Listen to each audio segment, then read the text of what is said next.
On July 23rd, Japan's Nippon Steel Corporation announced it will end its 20-year joint venture with China's Baosteel.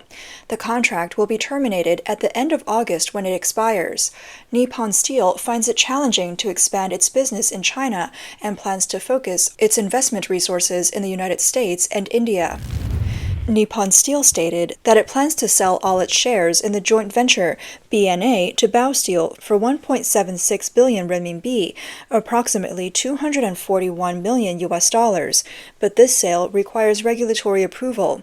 Interestingly, during the joint venture, Nippon Steel filed a lawsuit in Japan in 2021 against Baosteel, alleging infringement on its electromagnetic steel sheet patent. This non-oriented electromagnetic steel was supplied by Baosteel to Toyota for electric vehicle manufacturing, so Nippon Steel also sued Toyota, seeking 20 billion yen in damages from both companies. The case is still ongoing. This is the latest instance of foreign companies withdrawing from China. Just a few days ago, on July 12th, Japanese construction machinery manufacturer Kato Works announced on its website that it would dissolve and liquidate its hydraulic excavator manufacturing and sales subsidiary in Kunshan, Jiangsu Province. Additionally, Kato Nakajima, Xiamen Construction Machinery Company, begin its liquidation process in August. After these closures, Kato Works will exit the Chinese market. The exodus of foreign capital from China is spreading from manufacturing to the beauty product sector. Japanese beauty brand Shiseido's high-end skincare line BAUM announced it will withdraw from the Chinese market. The BAUM Tmall flagship store recently posted a closure notice stating it will no longer accept new orders starting July 10th. In 2024, another Japanese company, Bridgestone, announced its withdrawal. After more than 20 years in China, Bridgestone stated on February 27th that it will stop producing and selling commercial vehicle tires in China and will focus on high-performance passenger car tires instead. Public information shows that last year, the majority of well-known global companies that left China were Japanese. These include the manufacturing plants of Canon, Sony, Toshiba, and Nikon. Other companies that have left China include Amazon, LinkedIn, and Astellas Pharma's R&D center. These companies have shifted their supply chains to Thailand, the Philippines, or their home countries. In 2023, the topic of foreign capital withdrawing from China has gained attention. Earlier this year, global asset management firm Natixis analyzed that this trend would continue.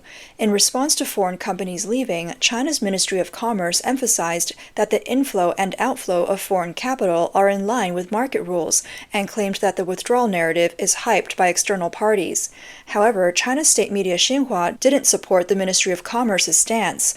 A video segment from YouTube channel Polishing the Turd said, "They say that a person promoting their own products is naturally going to praise them, but I didn't expect this to become a Chinese tradition, passed down from generation to generation."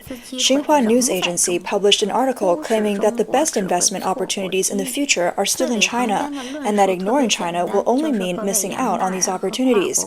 The message is simple. If you multinational companies don't invest in China, you're the ones who will lose out. According to Radio Free Asia, Chinese officials are also urging foreign companies to invest in China. On July 5th, Xing Guobing, Vice Minister of China's Ministry of Industry and Information Technology, said at a press conference that China has completely lifted restrictions on foreign investment in the manufacturing sector. He stated, "We are committing to promoting reform through opening up. In the manufacturing sector, China has announced the complete removal of restrictions on foreign investment. We welcome foreign companies to invest in China, deeply cultivate the Chinese market, and share in China's development opportunities." In March, the Chinese State Council issued 5 action plans with 24 measures to attract foreign investment and boost the economy. A commentator remarked that the deteriorating business environment in China is causing foreign capital to leave. Many foreign companies are relocating to Southeast Asia, India, and even back to their home countries like the United States, Japan, and Korea. More companies will continue to leave. These companies came to China to make money, not to provide welfare. Capital comes to China with the goal of making a profit. A netizen named Qingtai Road wrote that foreign companies do not want to leave China because of its mature supply chains and skilled workers. However, in the past 3 to 4 years, not only have about 100 Japanese companies left, but other companies from the United States, Germany, the United Kingdom, and even some Chinese enterprises have been withdrawing from China. In 2023, Sony moved its main factory to Thailand, Citibank exited China, Carrefour left China. The American asset management giant Vanguard Group and performance consulting firm Gallup announced that they would close their operations in China and leave the country. In 2022, Canon closed its factory in Zhuhai, moving its production line back to Japan. Korea's Lotte Group closed its last department store in China, dissolved its Chinese headquarters, and increased its investments in Southeast Asia. Apple announced that the iPhone 14 would be assembled and produced in an Indian factory. In 2021, Yahoo stopped providing its products and services in China. Toshiba closed its last factory in Dalian. The Japanese electronics manufacturer OKI shut down its printer and copier production business in China. In 2020, the British supermarket chain Tesco announced it was completely exiting the Chinese market. Dutch company Philips sold its home appliance business to Hill House Capital and left the Chinese home appliance market. American clothing retail brand Old Navy announced its exit from China and closed all its physical and online stores in the country. In 2019, Samsung Electronics closed its factories in Huizhou, marking the end of Samsung phone production in China. Its production lines were moved to Vietnam, India, and other Southeast Asian countries. Japanese office equipment company Ricoh announced it would move its copier production lines from China to Thailand. Carrefour sold its China business to Suning. In 2018, Suzuki withdrew all its shares from its two Chinese subsidiaries, Chang'an Suzuki and Jiangxi Changhe Suzuki. Japan's Nitto Denko Corporation announced the closure of its Suzhou factory and its withdrawal from China. Apple assembly company Pegatron planned to move its production lines from mainland China back to Taiwan or transfer them to Southeast Asia. In 2017, Japanese camera giant Nikon ceased operations at its subsidiary, Nikon Imaging China Company, stopping production at the factory responsible for making Nikon digital cameras and accessories. American FPGA manufacturer Microsemi announced on Nasdaq that it would close its manufacturing plant in Shanghai. The world's largest hard drive manufacturer, Seagate, shut down its factory in Suzhou. A report from Voice of America stated that after China ended its stringent zero-COVID policy at the end of 2022, there were widespread expectations of a robust economic recovery. Beijing even anticipated that 2023 would be the year of investment in China. However, the actual economic performance in China was entirely contrary to these expectations. After modest growth in the first quarter of 2023, various key economic indicators showed significant declines. The real estate sector's debt crisis worsened, many factories closed, businesses went bankrupt, unemployment surged. Exports continued to decline, consumption remained weak, and local governments were deeply in debt, and stimulus measures failed. The overall economy exhibited clear signs of deflation. At the same time, China's relations with developed countries deteriorated, leading to heightened concerns about national security. Chinese regulatory authorities took measures to strengthen control over big data related to Chinese enterprises and conducted surveillance and scrutiny of foreign companies' activities. They even conducted surprise inspections and arrests of personnel from foreign companies. In July 2023, the Chinese authorities passed a new version of the anti-espionage law, which deployed anti-espionage tasks directly to the streets, urging residents to remain highly vigilant against foreigners and those who frequently interacted with foreigners, and to report any suspicious activity at any time. The Ministry of State Security even offered a 500,000 yuan reward, sparking a nationwide spy hunt. Those suspected of espionage became known online as the Walking 500,000, which quickly became a trending term. The anti-espionage law is vaguely defined, so information held by foreign companies that Beijing might consider threatening could attract regulatory crackdowns at any time. An American executive disclosed to Radio Free Asia that in mid-2023, 9 Chinese police officers appeared at the door of his Beijing residence, demanding to inspect his passport. The Chinese police recorded the interaction on their phones but refused to explain why they were suddenly checking his identity.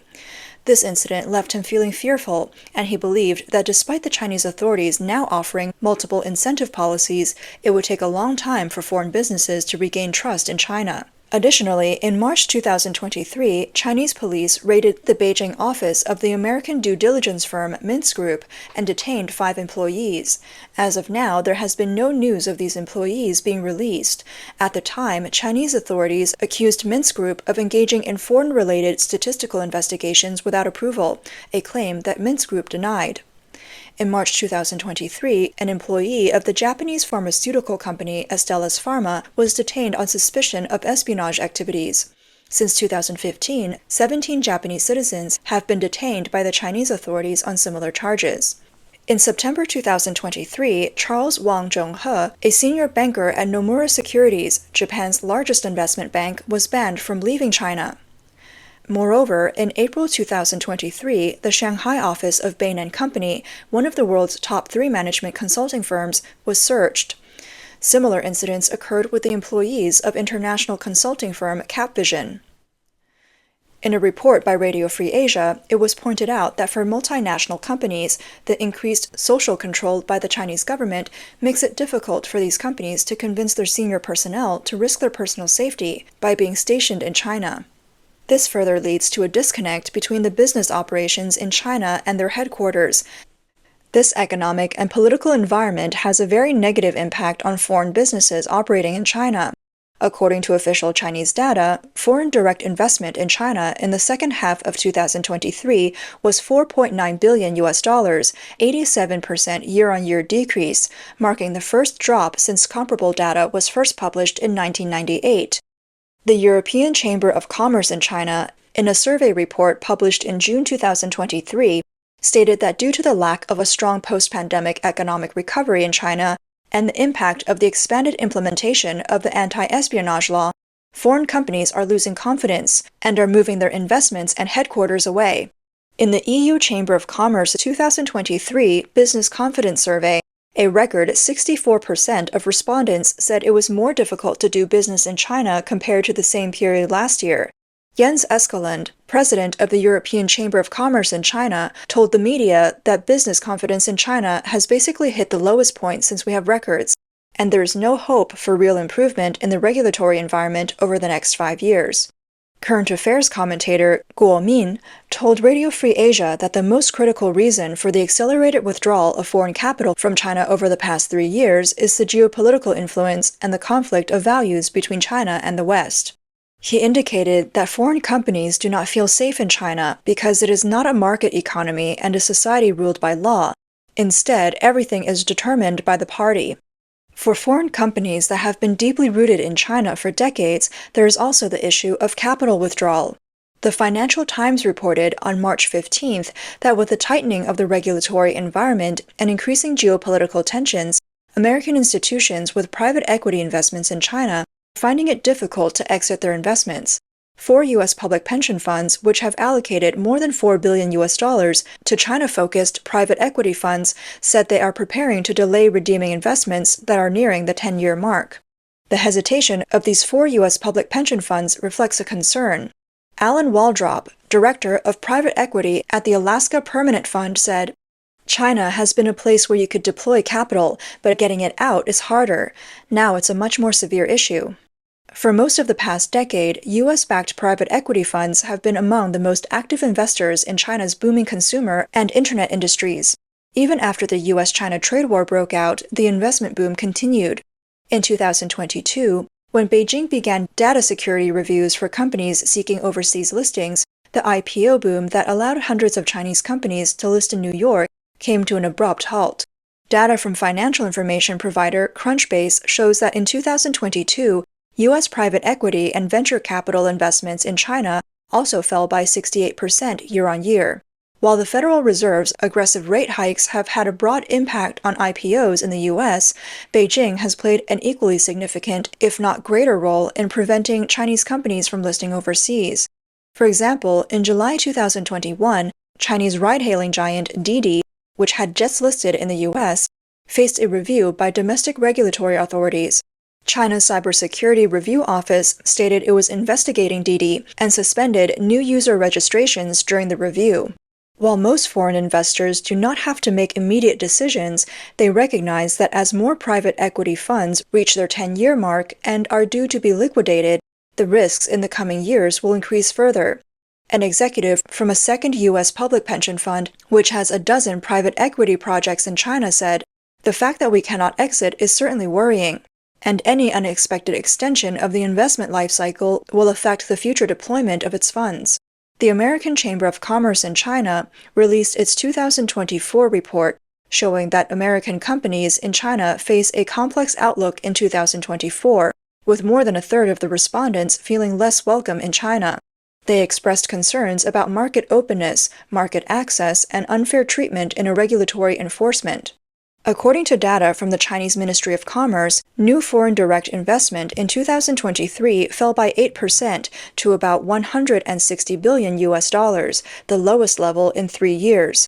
In the first 2 months of 2024, the decline rate accelerated to 20%.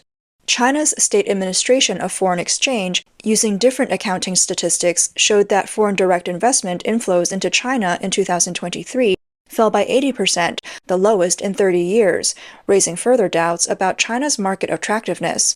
Besides these statistics, various surveys conducted among foreign companies operating in China also indicated that they believe the business environment in China is deteriorating.